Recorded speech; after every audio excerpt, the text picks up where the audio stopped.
Hey, it's Real Talk. I am Kelly Wilson. I am a voice actor, and once a week or so, I put out my podcast.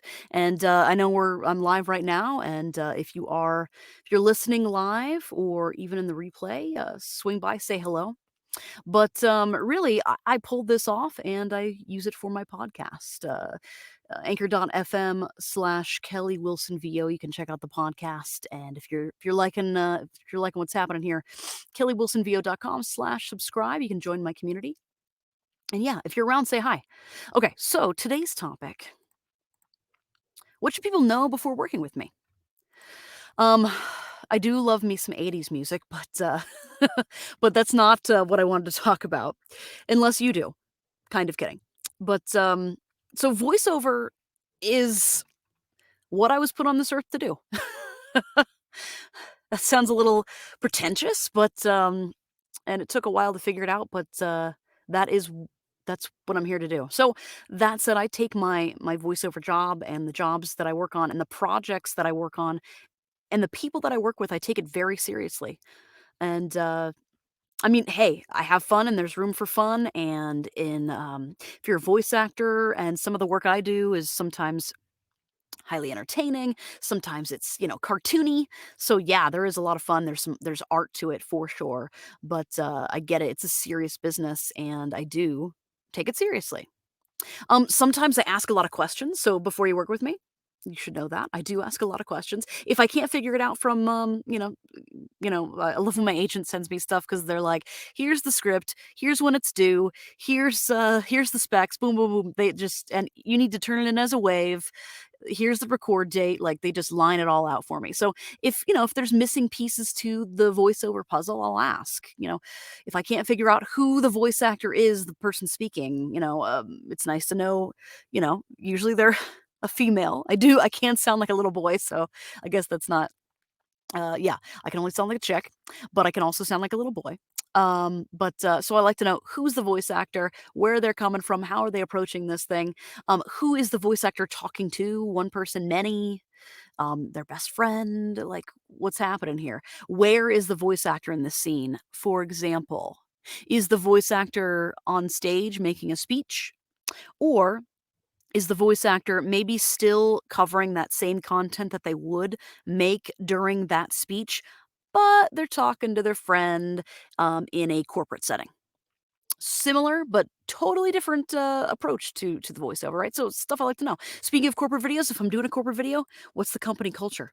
I love it when, new clients are like, "Alright, this is who we are, do, do, do, do, do. This is who we're trying to be, and go." I'm like, "Alright, sweet. Thanks, dude. Thanks for the info." I like to find out turnaround time, Does 24-hour turnaround work for you in your timeline?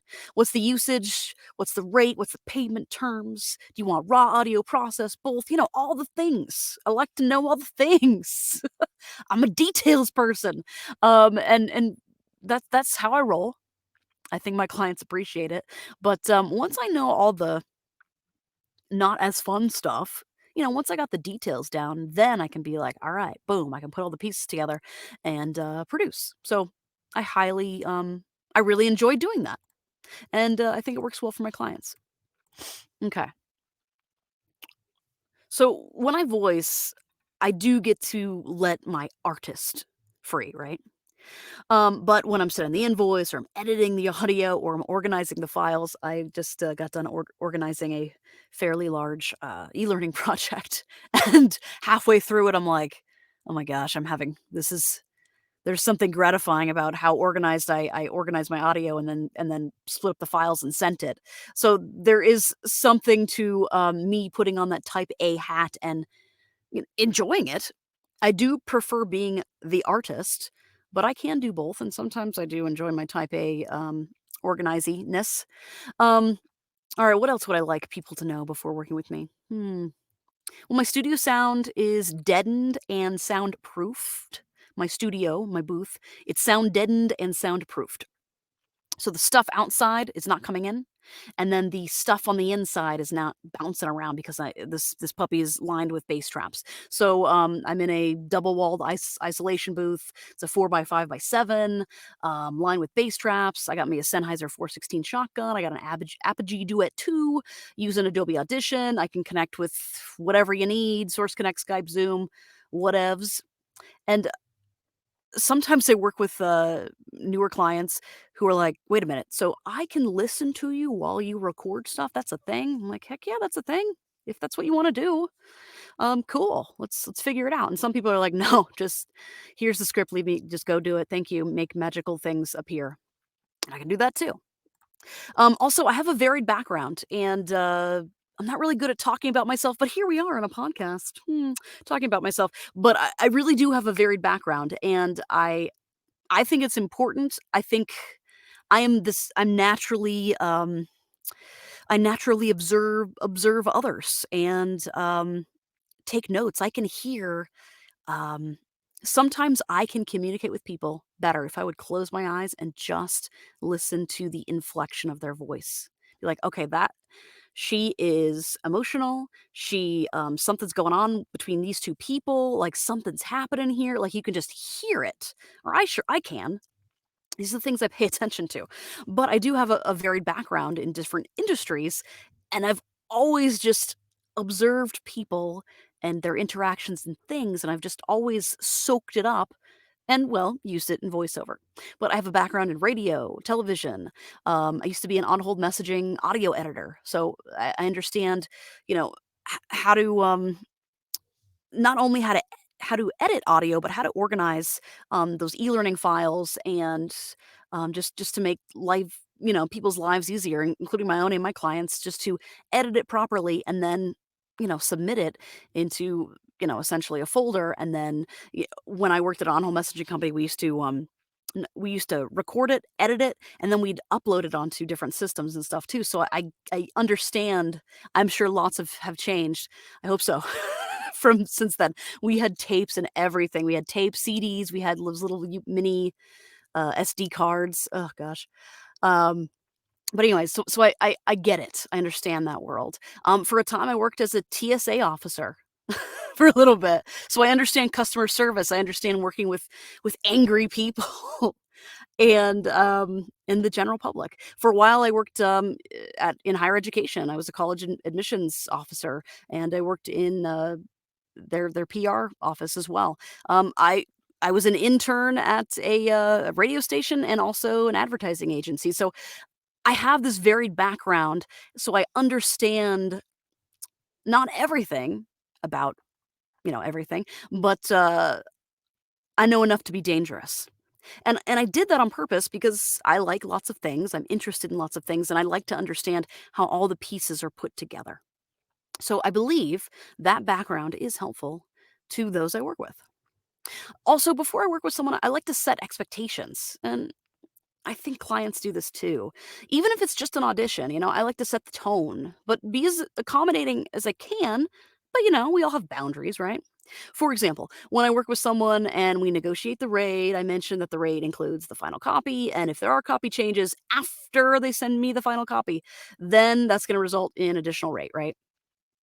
Then I'll usually throw in, "All right, dude, if it's 1 or 2 words, just ask me nicely, and I'm sure I can do it." So I'm asking for exactly what I want. Like, if you ask me really nicely, probably just hook it up. I mean, maybe not everyone will do that, but I'd do that. So I'm setting the expectations. Okay. Oh, random thought. So I kind of mentioned this before. I'm not really good at bragging about myself, right?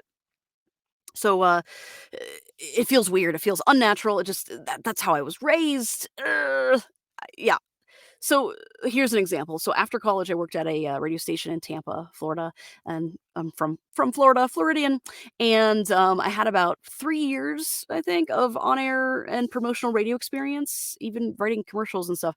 But, really, I only told a couple of people because I just didn't want to be, you know, annoying. I didn't want to be presumptuous. I mean, I was hanging out in I think it was, like, top 15, top 19 radio market.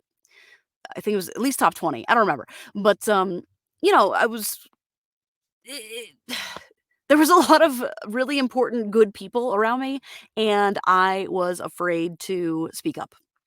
It comes down to that, just kid, just came out of college, what do you know? Try not to be, trying to be too cool for school. Then one day, it just came up, and I was talking to my former boss that, "Hey, I used to be a radio DJ in college, and I did this, this, and this. I set up this promotion, and we used to go on air, and da da da. I know how to run a board, and can set up a live remote, and blah, all these things." So my boss looked surprised, and right then and there, I was like, "Ah, why didn't I tell her?" And she had no clue. She asked why I never told her, and I was just like, I don't know, what my mommy." And she mentioned, "We can use you for those on-air quick check-ins that I used to do promotions," and just like, "Hey, hanging out at Publix. Come eat some pub subs." Anyone? Publix subs, the best. Oh, they're so good. I miss those. I miss food in Florida. But anyways, I'm not really good at bragging about myself, and there's a point, I swear. Something I need to get better at, and hey, look, I'm talking about it here on this podcast, so look, I am getting better at it. But here's the truth. People are so busy, super in their own heads about their own problems, and they don't remember the stuff you can do because they're too busy worrying about their thing. So you should remind people about how amazing you are too, and all the various things you can do. So because people just don't think about it. Okay. Oh, also, if people should know before I work with them that I can also sound like a little kid, a little boy voice. I have experience with some children's educational programs, children's toys, commercials for those. I even sang a couple of times as my cartoon self, which was super fun. Once as a squirrel. I mean, it's all basically the same voice, right? Once as a squirrel, once as a little lion guy, once as a little girl fox. Uh, so yeah, it's all basically the same character, but depending on, the squirrel was more, squirrely and all over the place and insane, and the lion was more, you know, big-hearted and and courageous and stuff like that. So it's all basically the same character, but just different mood, different character stuff. So much fun.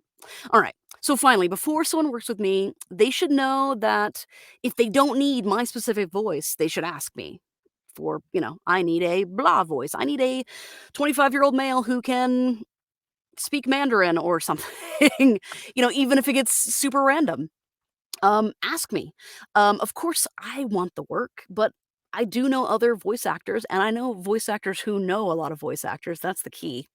And, I can always put the feelers out, and yeah, of course, I want the work, but, karma is real, so if I can help you out in any way, um, yeah, ask, and I need to let my clients know that more and more, so they can ask. So I'm sure I'll think of something more to add here, but, that's what people should know before working with me. Okay. If you're liking what I'm throwing down here, subscribe. Check out the podcast, Real Talk, available everywhere you can hear podcasts, or go direct anchor.fm/Kelly Wilson VO. And if you do hire voice actors, you can always subscribe to my email community, and I'll remind you I exist in what I think is a non annoying way. KellyWilsonVO.com/subscribe. Demos, of course, KellyWilsonVO.com. Rate, review, share, tell a friend, hug yourself, take a nap, have some tea, and have a great night. And I got to go put kid two to bed. Good night.